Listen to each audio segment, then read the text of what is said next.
Hi everyone! Welcome back to my channel at ngayong araw, pag-uusapan nga natin kung paano kumita habang nagtatravel. So madalas ninyong nakikita sa aking mga vlogs na kung saan-saan ako nakakapunta at kaya naman, isashare ko sa inyo kung paano ako kumikita habang nagtatravel nga. At dahil nandito ka na, alam ko na interesado ka na mapanood at mapakinggan kung ano ang mga sasabihin ko sa iyo ngayon.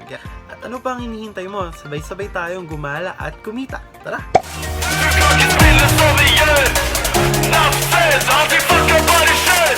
Alam nyo ba na pwedeng kumita habang naggagala tayo? Yes, tama po ang narinig ninyo. Pwede po tayong kumita habang nagtatravel. Ano-ano ang mga paraan para kumita habang gumagala? Ayan po ang pag-uusapan natin ngayon sa vlog na ito. So, meron akong inihandang 5 tips para kumita habang nagtatravel. Unang tip is tip number 1. So, ang tip number 1, ito ang natural sa ating mga Pilipino. Ito ay ang pasabayer or pasalubong buyer. Ang tip number 1 natin ay kilala at natural sa ating mga Pilipino. Ito ang tinatawag na pasalubong buyer or pasabayer. Diba ang mga Filipino, mahilig tayong bumili ng mga pasalubong para sa ating mga friends, sa mga kamag-anak. So, sa tip number 1, ito yung nakaugalian nating pagbili ng mga pasalubong para sa ayun nga, sa mga friends at mga kamag-anak natin sa lugar kung saan man tayo pumunta o gumala. So, ang gagawin natin para sa tip number 1, bibili tayo ng pasalubong at ibibenta natin ito. So, pwede yun. Halimbawa, pupunta tayo sa Baguio, maraming mga pwedeng ibilin sa Baguio na pasalubong, then ibebenta ito sa mga friends or sa iba pa. So, unahin mong syempre bentahan yung mga friends and relatives mo. So, kung malaki-laki naman ang iyong puhunan, pwede kang magtayo ng sarili mong stores. So, passive buyer stores. Meron akong mga kilalang ibang mga tao, yung karamihan din friends ko, nagtayo sila ng kanilang online shop na galing yung mga itinitinda nila, yung mga pasalubong, yung mga products na nabili nila habang sila ay gumagala. So we'll now proceed to tip number 2. Ano ba ang tip number 2? Ang tip number 2 ay kailangan mag-build ka ng partnership sa pagitan mo at sa pagitan ng isang tour or travel agency or travel company. Ibig sabihin nito, dahil nga ikaw ay mahilig mag-travel, so marami ka ng mga nakasalumuhang travel agency or company or kahit individual na nag-organize ng travel activities. O, diba? So, pwede ka makipag-partnership sa kanila. So, pwede mong i-invite yung mga friends, relatives, at iba pang mga tao na mag-book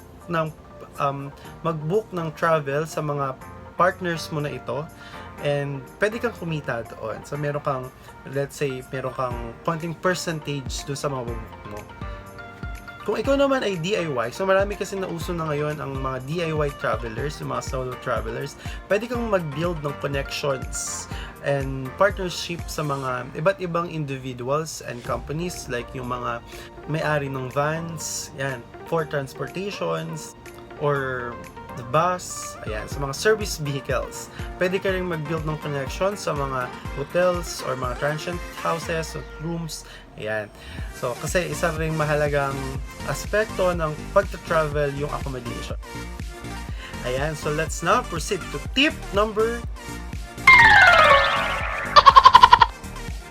3. So, ano ang ating tip number 3? Ang ating tip number 3 ay travel now, pay later. Diba? Para siyang study now, pay later. Ibig sabihin, in other words, pwede kang magpautang ng budget para makapag-travel yung mga tao, especially mga friends and relatives. So, take note, pwede mo lang itong gawin sa mga taong pinagkakatiwalaan mo talaga. Siyempre, papautangin mo sila ng pang-travel. So, hindi naman lahat ay magbabayad. So, doon lang tayo sa mga taong pinagkakatiwalaan mo talaga. So, isa rin mahalaga na dapat mong malaman pag magpapautang ka ng travel now, pay later, dapat kasama ka dun sa travel para sigurado ka na yung pagpapautang mo ay travel talaga. So, ikaw na yung mag-organize, So, ikaw yung dapat mag-organize ng travel, ikaw yung kakausap sa mga travel agency. Sabi ko nga sa tip number 2, ikaw ang magbibuild ng connection sa mga travel agencies or individuals na nag-organize nga ng travel activities na to. So, sa kanila ka mag-book, tapos invite yung mga friends and other relatives mo na mag-book doon. So, meron ka ng percentage, plus meron ka pang kita dahil nagpautang ka. So, yan yung pinaka-interest mo. So, may mga pagkakataon na dahil nga may connections ka at partner mo nga itong mga travel agencies na to or mga individual na nag-organize ng travel packages. So, may mga instances na free ka. So, di ba? Ayun na yung pinakabayad sa'yo. Pero so free ka na, meron ka bang percentage dahil nakapagpabook ka ng mga clients. Plus, nagpautang ka pa, may interest, o di ba? Doble-doble na yung kita mo. Kapag-travel ka na, kumita ka pa. Basta take note para sa ating tip number 3, applicable lang to sa mga taong pinagkakatiwalaan natin. Dahil ito ay pagpapautang, dapat tiwalang-tiwala ka sa taong yan para mabayaran ka. Ang goal nga natin ay kumita at hindi malugi. So tip number 3, travel now, pay later.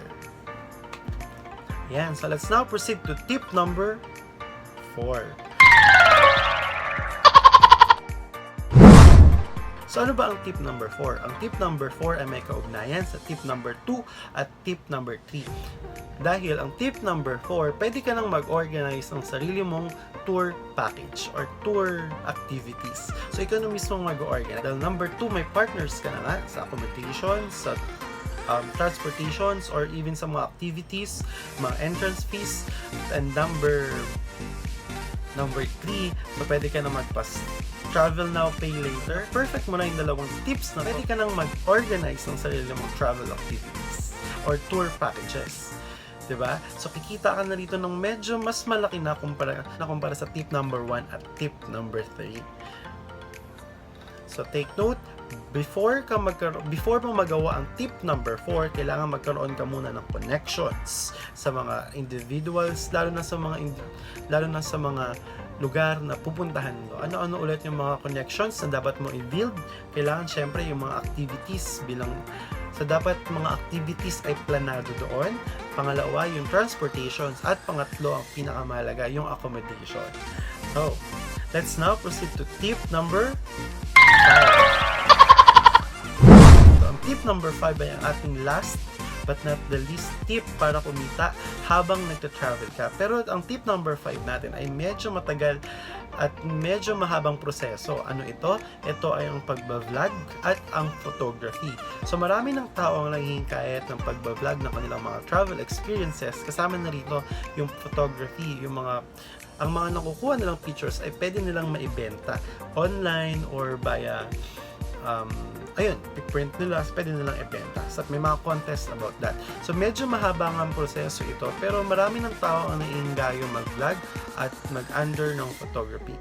Ayan. So, kung gusto mong malaman kung paano gawin ito, marami namang mga YouTube tutorials. Pwede kang manood at matuto kung paano magbuo o gumawa ng isang vlog. Pwede kang manood ng mga video tutorials na available sa YouTube dahil marami yan at marami nga mga taong tumatangkilik sa pagbablog ngayon.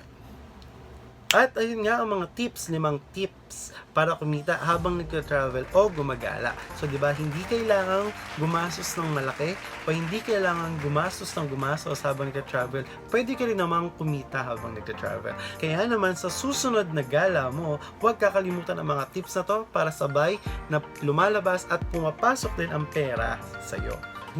Ang pagta-travel ay hindi lang puro gastos, pwede ka rin kumita. So dahil alam mo na ang 5 tips kung paano kumita, dapat sa ating lahat ay more travel and more income din. Ayan, at kung na-enjoy mo ang video na ito, please like, share para marami ding makaalam ng mga tips kung paano kumita habang nagta-travel. I-comment mo na rin kung meron ka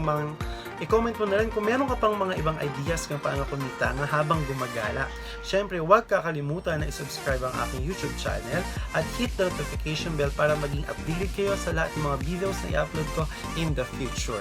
Until next time, bye-bye! Thank you all. More travel, more income.